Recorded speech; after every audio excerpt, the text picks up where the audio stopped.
Hello दोस्तों, क्या हाल। अगर आपने एनाकोंडा मूवी देखी होगी तो आपको बेहतर तरीके से पता होगा कि एनाकोंडा ही धरती पर मौजूद अब तक का सबसे बड़ा सांप माना जाता है। वजन के मामले में भी ये दुनिया के सबसे भारी सांप माने जाते हैं। इंडिया में तो नहीं, लेकिन साउथ अमेरिका में ये जरूर पाए जाते हैं। कहा जाता है कि एनाकोंडा 30 फीट तक लंबा हो सकता है और बकरी या हिरन जैसे जानवरों को तो सीधा निकल जाने की क्षमता रखता है। लेकिन क्या आप जानते हो कि डायनासोर के जमाने में एनाकोंडा से भी कहीं अधिक बड़े और विशालकाय सांप पाए जाते थे, जिन्हें टाइटनोबोआ के नाम से जाना जाता था। टाइटनोबोआ सांप का जन्म 60 लाख साल पहले डायनासोर काल के खत्म होने के 10 लाख साल बाद धरती पर हुआ था और पूरे जंगलों पे इनका राज हुआ करता था। यह सांप कितना खतरनाक हो सकता है, आप इसी बात से अंदाजा लगा सकते हैं कि इस सांप की लंबाई करीब 42 से 50 फीट तक की होती थी। वहीं इसका वजन करीब 1500 किलो का था। यह विशालकाय सांप मगरमच्छ को बड़ी आसानी से ही निगल जाता था। इस सांप का नाम टाइटैनिक जहाज के नाम से रखा गया था, क्योंकि टाइटनोबोआ स्नेक भी टाइटैनिक जहाज की तरह विशाल था और प्री हिस्टोरिक काल में मौजूद सभी सांपों से बड़ा था। आपको जानकर हैरानी होगी कि सांप कहे जाने वाले इस विशालकाय जायंट के पास बाकी सांपों की तरह जहरीले दांत नहीं होते थे और ना ही यह जायंट स्नेक दूसरे सांपों की तरह लोगों को डसकर मारने में विश्वास रखता था। टाइटनोबोआ स्नेक के पास इतने नुकीले दांत थे कि वो बड़ी आसानी से हड्डियों को मसल देता था। टाइटनोबोआ सांप 181 केजी स्क्वायर इंच के फोर्स से अपने शिकार पर हमला करता था, जिसकी वजह से शिकार वहीं अपना दम तोड़ देता था।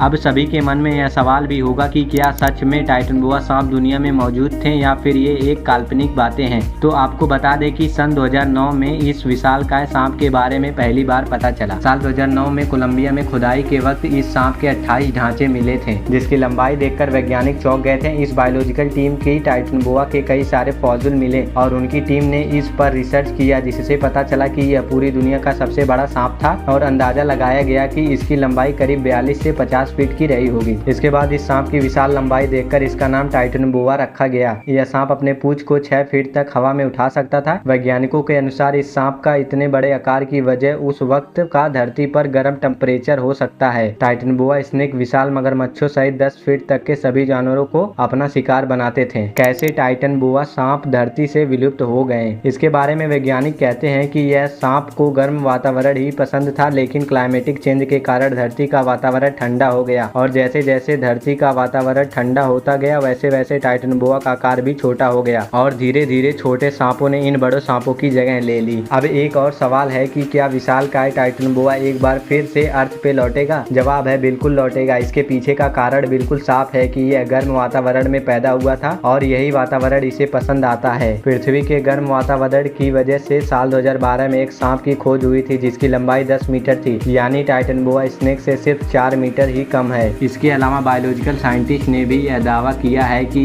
इस विशालकाय सांप की अमेजन नदी में होने की संभावना है। अब सच्चाई क्या है वो तो आने वाला वक्त ही बताएगा। तो गाइज, अगर आपको टाइटनोबोआ स्नेक के बारे में जानकर अच्छा लगा तो वीडियो को लाइक मारें और चैनल को सब्सक्राइब करें। जल्दी मिलते हैं किसी और टॉपिक पे, तब तक के लिए टाटा बाय बाय।